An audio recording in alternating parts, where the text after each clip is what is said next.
Welcome to the Leader Mentality Show with Rob Clemens. Today I am doing my special NASCAR show because I have a driver with me that is, to me, the epitome of leadership and somebody who has learned to, sometimes when you get knocked down, to get back up and keep competing. And so without further ado, I'm going to bring on the one and only Ryan Vargas. Ryan, welcome to the show, my friend. Oh, it's good to be back. Good to see you. It's really good to be back in Myrtle Beach. Well, man, we've been doing the tour of Myrtle Beach today. Yeah. And what are your thoughts when you come to Myrtle Beach, South Carolina? Man, it's funny. I've been to Myrtle Beach so many times now, hanging out with you and, going around the town, but I've yet to go to the actual beach. So I think I'm going to try and check that off the list today. Okay, all right, Yeah. Nice. Well, the sun is kind of shining a little bit, Yeah. and so you can get out there and see what's going on. Hey, if you look really carefully, sometimes you'll see the dolphins in the background I swimming. heard, yep. Yeah, so make sure you get near the pier and do that kind of stuff. But Yeah. good stuff, man. Well,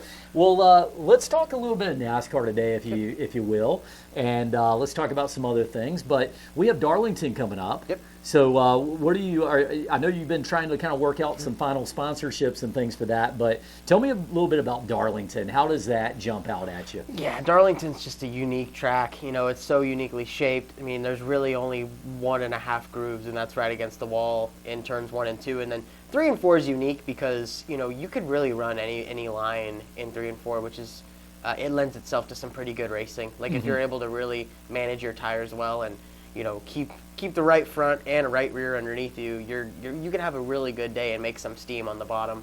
Okay. So it's a surprising one, but it's a different kind of track, and it will Yeah. wear your tires. Tell me, you were out on the track. We always talk about that Darlington stripe. yeah. I'm trying to remember. Did you get the Darlington stripe on that last one? Now this would have been with the car truck. you drove. The truck, right? So I did not get a Darlington stripe on the truck. Man, we had such a fast truck by the end of the race, but we just got screwed on track position.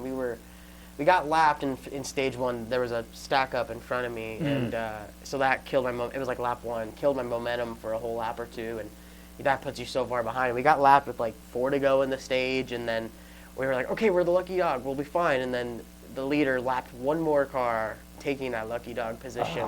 So we got pinned a lap down, and that right there ruined our race. That's going to make it very hard to Yeah. come back and around there. Well, I understand recently. What is the biggest difference between the truck and the car? I mean, can you feel difference in draft big and time. stuff? Big time. I mean, the trucks, you're just on the throttle so freaking much. I mean, the best example of this, you look at Texas Motor Speedway.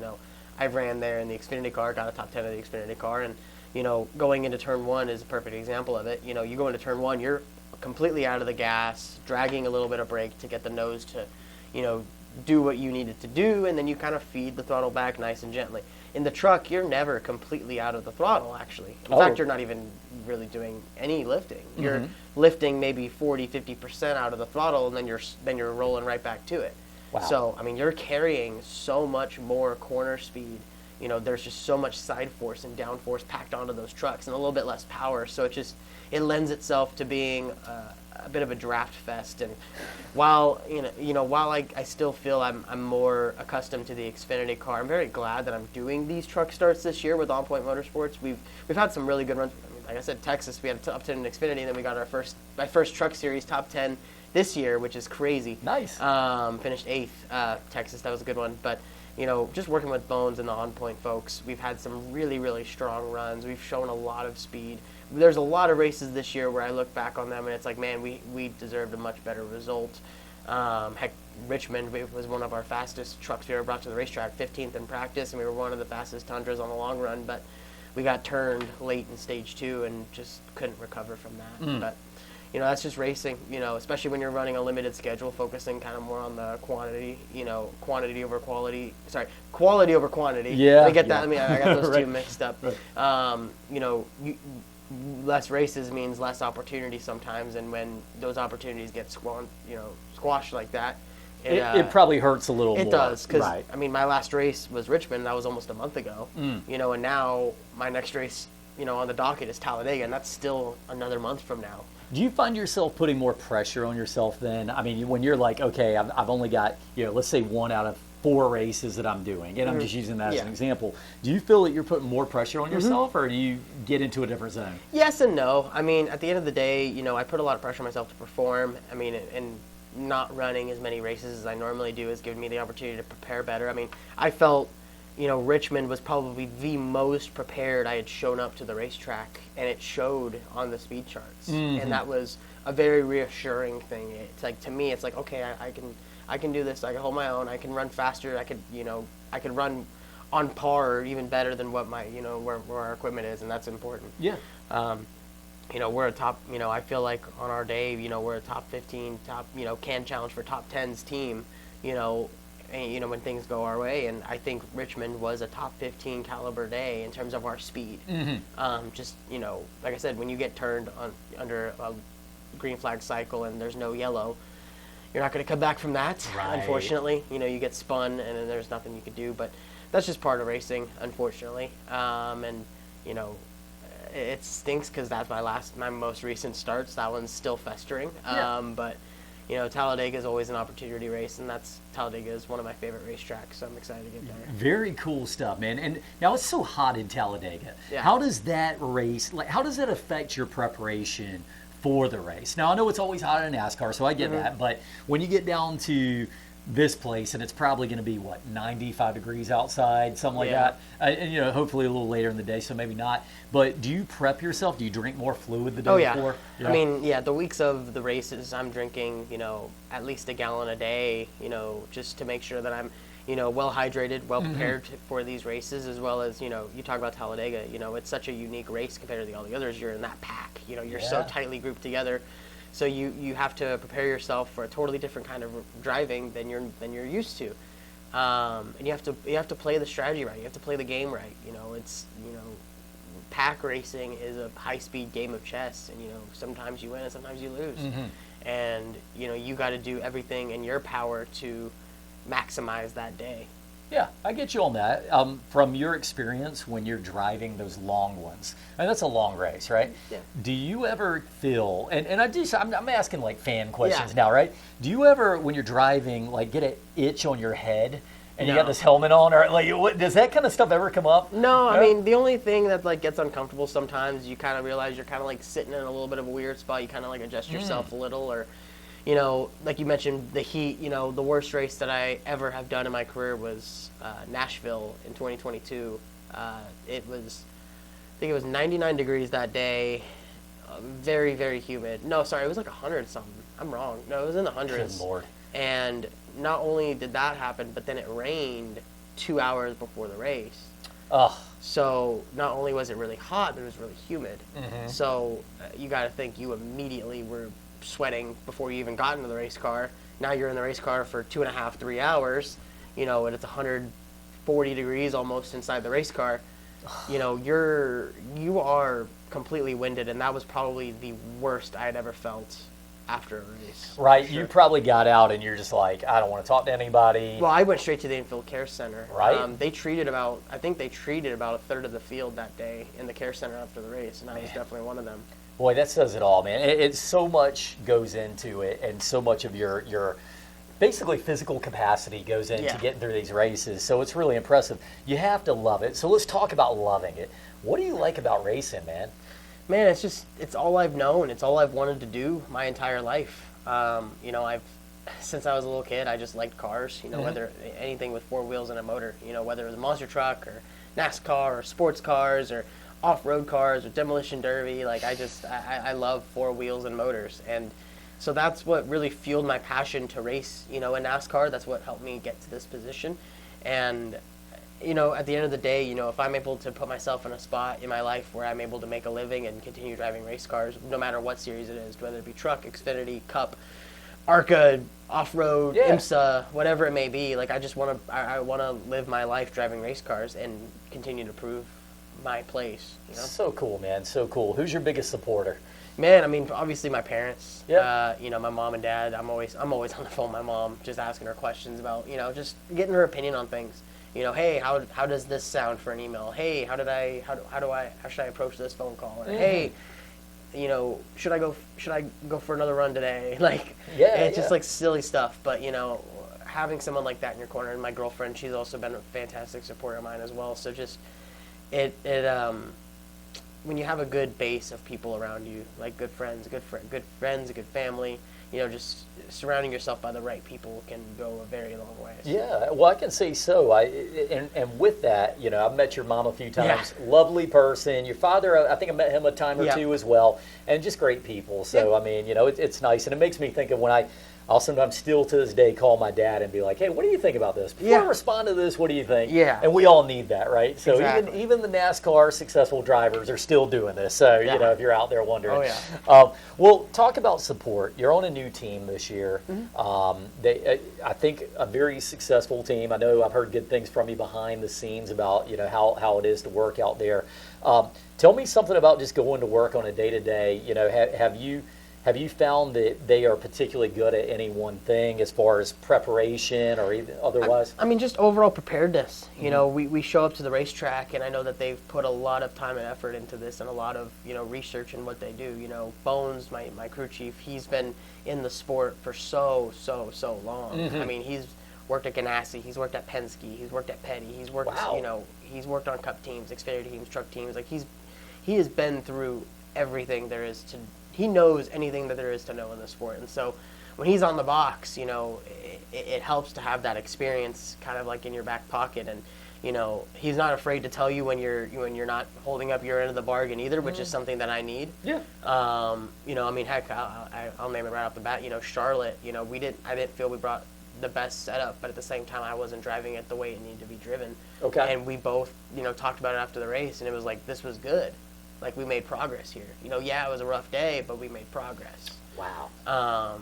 Well, yeah, and by the way, I think that's really cool because, look, there's some point where you can sit there and just dwell on, well, it wasn't the race we wanted to race, but you're telling me it was good. You got through this thing and you go, okay, now we kind of know what we don't want to do next time. Yeah. And you learn something from it so you can apply it later. Yeah, because I mean, at the end of the day, the other half of it is I just don't know how to drive these trucks yet. What I mean? Like, I'm learning how these trucks drive. I'm learning the little quirks and tricks and things you need to do behind the wheel to make them work. Because the way you drive a NASCAR truck versus the Xfinity car, I mentioned it with the whole Texas example, it is a night and day difference. It's not even close to comparable. Yeah. So, I mean, it was almost more difficult going from the Xfinity car to the truck than it was going from the ARCA car to the Xfinity car. Wow. And you wouldn't think that right off the bat, but that makes sense to me. Yeah, and now for some it's different. Yeah. For some it's easier to go from Xfinity to truck, right? But it's just each driver is a little different. Each driver has a different driving style. Mine's more of the, being smooth on the throttle, smooth inputs, smooth wheels, smooth brakes, smooth gas, and that's not what truck racing is. Truck racing is hold it to the floor and make sure. And like you said, more continuous, just pedal to the metal. Yeah, pedal to the metal. Whoever's next to you, screw them. Like, you gotta go. And it's different. It's not my style of racing. Let's go there. So we talk about NASCAR. There's sometimes these almost like rules of etiquette. On the, we've heard a lot about Ross Chastain over time, and he's pushing the limit, right? Are you suggesting to me that maybe on the truck series, maybe some of that etiquette? There's no etiquette. There's no etiquette. All right, okay. I mean, and I've been very vocal about that this year. I love racing. I love what I do, but there's times when I'm racing this year and I'm just like, what the heck are we doing? Yeah, what was that? Like, we're running over each other for 22nd here. Right. You know what I mean? Like, heck, in Xfinity, from I'd say the field from 15th, 16th, 17th on back, everybody races very respectfully. In the truck series, I got, Richmond. I was running Richmond. I was, on old tires, just kind of riding until the end of the stage, and I got turned running. And somebody's bumping into you. Yeah, and right? I got turned running 23rd, I think it was, and it's like, what are we doing? Yeah. I mean, and me and the driver talked about it. We're fine. She's a good buddy of mine, but and it's just racing. Things don't always go your way. Same thing with Mid-Ohio. We were running kind of mid-pack. I think we were running anywhere from like the 19th to 24th range. Just a decent, quiet day. That's where on an average day, that's about where we run, and that's fine. That's totally fine. But like, I'm getting driven through by somebody who's 5 laps down from me because he broke. He's like in a top-tier car and he broke. He broke on lap 4, so he's trying to run hot laps, trying to pass people, and it's like, dog. We are 24th. You're right. Why are you slamming into me? Yeah, it's like all you're doing is making more work for my crew and your crew collectively. And you said he's 5 laps down at this point. He's several laps down. Come on, man. And so like I've been very vocal about that. Like I don't care for the etiquette in the Truck Series right now. I hope it's, the Truck Series has a big place in the sport, in the ladder, and in the motorsport landscape, and the product is really good. I mean, if you talk to some people like the Truck Series better than anything. Yeah, I mean, it's just I just hope that some of these etiquette, issues find a way to mellow out a little bit. But when you say, okay, you've been vocal about it, do you feel like that comes out and that you're getting heard, or do you think it's more like? I think I'm starting to get a little more heard. Yeah. I mean, because I'm not one to go out and talk, puff my chest out and say this is what I'm thinking. Yeah. Vargas said. Yeah, but but that's part of racing. Mm-hmm. You know what I mean? Not every racing series races the same. You look at the battle in the midfield in Xfinity, it doesn't look anything like it looks like in Cup. Yeah. Heck, in Cup, the guys running, 17th through 25th, they're on championship winning organizations. Right. You know what I mean? So Yeah. they're all over each other. That's fair. So it's this fine line. It's like, the etiquette might not be there, but what else is there to do? Yeah. So it's a bit of a catch-22. Okay. Fair Damned enough. if you do, damned if you don't. Well, you kind of, and I guess you're navigating those waters right now and figuring Yeah. out. Well, so other than your team, if some of these you may not have an answer on, and that's fine, but other than your team that you're on right now, is there anybody in the Truck Series that you're like, I like the way he races, man. I'd like to be that. Yeah, Corey Heim, my buddy, he's been a big help for me. Like, I'll ask him for advice and for some support. He's young. He's younger than me, but Okay. Has a whole mess of talent. He won the regular season title this year, and I'll just ask him for advice and get pointers from him. And I watch him race, and I don't think I've really. I know he kind of got caught up in something this weekend, but other than that, I don't see him drive through people. Yeah. I don't see him really.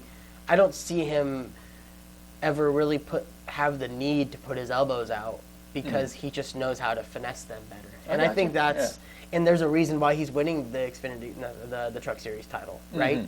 So I look at what he's done behind the wheel, and it's like, that's what I'm talking about, Right. So it's, for him being as young as he is, I think he's 19, 20. Yeah, that's pretty impressive. He definitely shows a lot of maturity for how he is behind the wheel. Me and him hang out on Discord all the time, doing iRacing. So Yeah. It's pretty impressive what he's done. I'd say so. Okay, so as far as tracks go, you got your speedways and your super speedways, short tracks. What's your favorite? Oh man, it's all over the board. I feel most comfortable at intermediates. Okay, yeah. The 1.5 miles, the 2 milers. Those. They fit my driving style. I grew up running late models. 604 crate motors. Not a whole mess of power.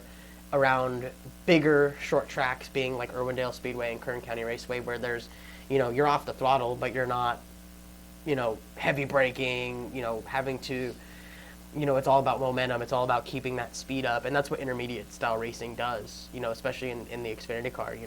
I feel like whenever I go to some of these places like the Kansases, like the Texas, like Charlotte, I feel at home at that because it kind of reminds me of running, late models around Irwindale Speedway a little bit, so it's a different type of style. It's a different style of racing that, you don't really get to experience until you're at this level.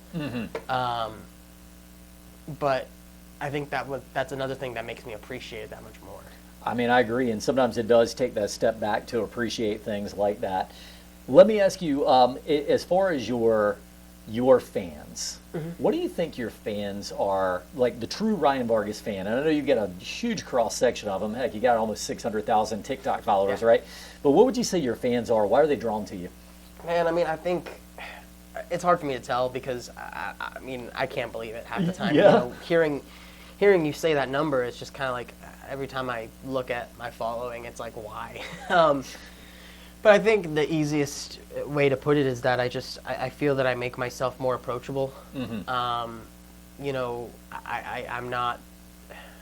very open, with who I am, with what I like, with what I want to talk about, with how I want to share my story. And I think people appreciate that. I was a fan first and foremost before I was ever even thinking about potentially being able to have a career in racing. Right. So, I think fans get that perspective. Like, I'm still very much a fan. Like, I'm watching the Cup races on Sundays and tweeting along with the fans, giving my thoughts on the race. And fans see that and they're like, oh man, so this is what this driver thinks and he thinks what I'm thinking. Right? Yes. It's relatable. Yeah. Man. Yeah, I get you. And same thing goes for how I present myself on social. Like on TikTok, I'll post something that's kind of funny, or I'll react to like a video game crash, or I'll, respond to comments, or, on Twitter or whatever it's called now, I'll respond to tweets, or I'll retweet something funny, or I'll post a meme, It's all about how I present that, because at the end of the day, that's just what I do. And that's another thing too, is it's me posting it. It depends on who it is, but I feel like having that for me, being that guy who is, posting my own thoughts, sharing my own, my own opinions, I think people gravitate towards that more. And I think that's definitely helped me build the following that I have. I mean, I think so, man. I think it's very important that you're authentic and that you're relatable. Those are two big things. And, and I think that's probably what a lot of Ryan Vargas fans like. I know a couple of years ago we did a teaser, you and I, for something. And I remember it was the first time, I haven't been on this side of life where you have that many followers. And I remember there was just something in the teaser that people were dissecting. Yep. I'm like, this is crazy. And I don't know if you remember this, but they were trying to figure out what your car theme was going to be for Darlington. Yeah. And they said, I saw this little number up on the board, and I wonder if that means he's going to do this. And I was like, that's a different world, dude. Yeah. When people are actually like that invested in it. And I thought it was really cool. Whoever did that, it was neat, because they started a whole series of things. You know what I mean? Yeah, and I try and do that same thing with everything else I'm doing. Like, I've been laying some breadcrumbs for the next, I wouldn't say paint scheme reveal, because the paint scheme's kind of already been revealed, but for the next piece of content that I'm dropping, coming out soon on social, it's kind of like paying. You have to be creative, right? You can't everything you do can't be the same as the last thing you do. Not everything is plug and play. You can't make a post for one company and almost copy paste it, duplicate it later, right? Every company has different goals, or everybody has different, messages that they want to share. It's about how you get creative with it. Well, dude, I mean, you're so creative. Like, that's one thing I've always noticed about you. You get into the promotional side, and if I talk to my buddy Bryant Barnhill, he talks about the marketing aspect, and it's like, you guys are almost like, you got to be good at driving, but you also have to be good at the marketing, and you do a lot of creative stuff. You got to be a full-time marketing guy, right? Who drives for fun. Where do you get your ideas? I've seen your Napoleon Dynamite dance. Yeah. All right, and I've seen other things. That was great. It was one of the funniest things. I just want to mention, by the way, I remember pitching it to you, and everybody thinks I'm lying, but I remember pitching it to you, and I said, look, this might be the worst idea I've ever had, but it's going to work. Yep. I told you it was going to work. Yep. And it did. And to my credit, I said, hey, let's do it then. And it was funny, man. I remember I was at the track and guys were coming up to me. Other NASCAR drivers are coming up and be like, hey, I saw that thing. That was really funny. Yeah. Yeah, so, I mean, and that's the power of what you can do with the NASCAR sponsorship. Exactly. So, I mean, I get you on that. Well, we got about 5 minutes left here. So I want to talk a little bit about that. You talk about your promotions. I know that you put a lot of your heart into your sponsorships. Yeah. Whenever you do it, you really do want to see whoever you've sponsored do well off of it. You're trying to build some sponsorships right now. What do you need going forward? Like, what are some of your goals with the sponsorships and things like that? Well, I mean, obviously, the most obvious thing is, the more funding, the more I get to race. Sure. Or the more, quality equipment, like we could help build up the program that I'm currently at, or find myself running at a bigger organization in truck or Xfinity, or even look into the top level, the Cups level. Go up to the Cup. I like it.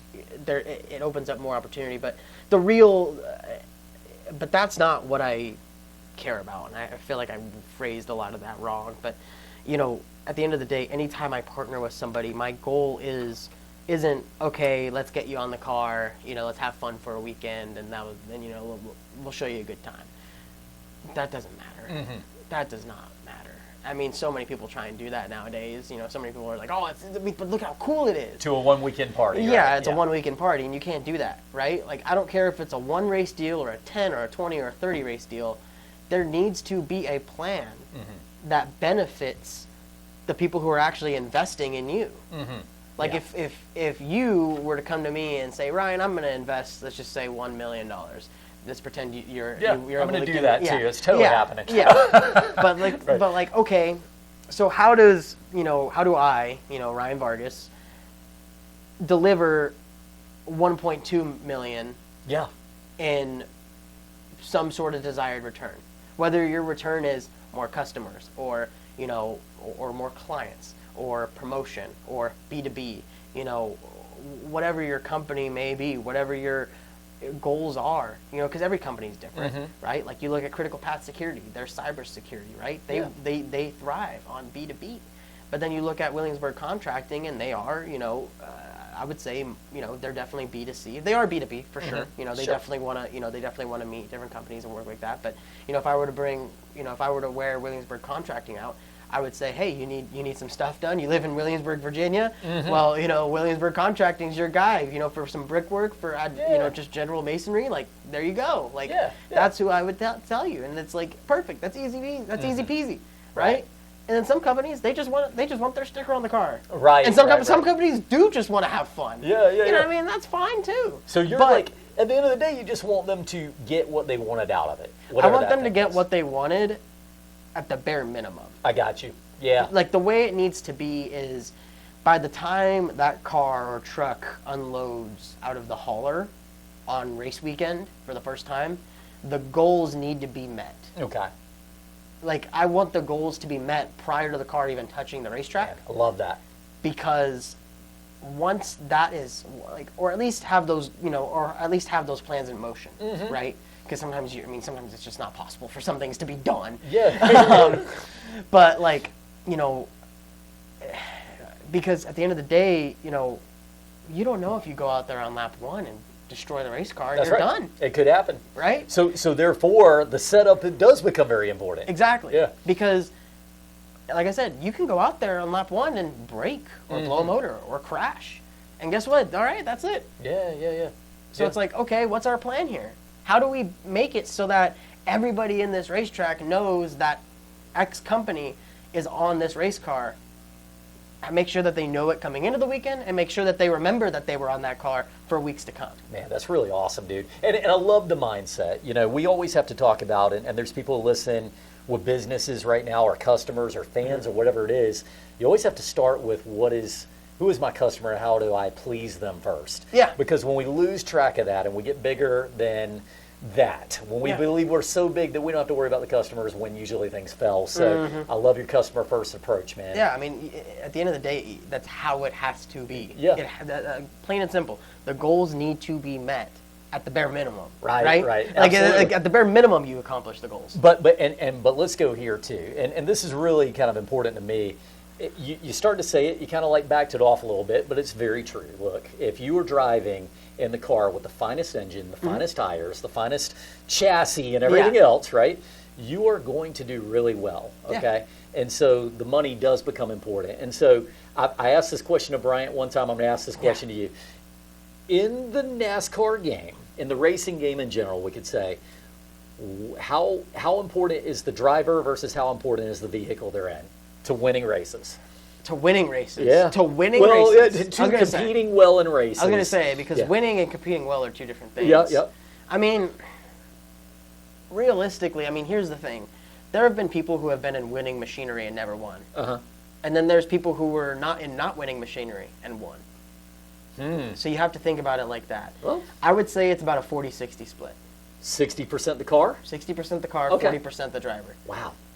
That's awesome, man. I love that answer. And I say that because the team can do everything right on their end. Everything right. That car could be built to the finest measures. But, if you put somebody in the car who doesn't know what they're doing, they're not going to break the top 15, right? Yes, it's so competitive. Correct. It's so competitive now. Well, and there's a case in point on that. Look at the Chase Elliott car this year, right? Yeah. You had Josh Bell in it for a little bit, and Josh is a great driver. I don't mean that, but I'm saying maybe his first race in the number 9 car, he ran 25th. Yeah. And that's fine. Exactly. And nobody expected him to go out and run for wins. Now he followed it up in the weeks prior by getting better. Fair enough. Yeah. You know what I mean? Like he got better. and he started running up front, which is great.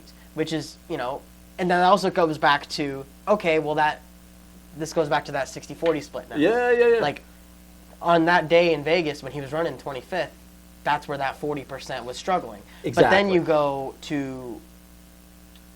to the races following that, and that 60-40% starts to work together a little bit more, and now Josh is more comfortable, and now the team is kind of getting an idea as to what Josh needs behind the wheel, not what Chase needs. Yeah. So oh, well, and now we get into the team element, the feel for things. exactly. There's so many factors that go into these things. I love that. You know what? I love that you're saying that, because I think there's this general feeling out there, and you'll hear these the armchair quarterback type. You know, man, you put me in that William Byron car, and I'm going to probably win the NASCAR. You know, it's like, well, let's not get over. You the put top. me in William Byron's car today, and Yeah. I don't think I can run as good as William Byron. Right. I got you. Well, I think I could run good. Yeah. You know what I mean? I think I could run good in a car that William Byron would drive, but Yeah. I don't think I'd be able to do what William Byron does. I think it would take me a long time to do what William Byron does. You still have to appreciate the skill set and the I was going to say, level. there's a people got reason to. why these guys are getting paid like they are Yeah. to race at Hendrick, at Gibbs, at Stewart Haas, at these teams, because they are the best of the best. Yeah. Like, yeah. don't get me wrong, there are some people who are there, you know, because they're, you know, they found the dollar or they have the dollar, Mm-hmm. you know, and that's fine. It's not a bad thing. But, you know, that's where that 60-40 comes in. Yeah, right? for sure. If for it sure. if it was all car, then you'd see the same team winning every weekend. Well, that's true. That's true. And I think in general, there's just a lesson behind that, man. Keep working hard. Keep trying to do the right thing.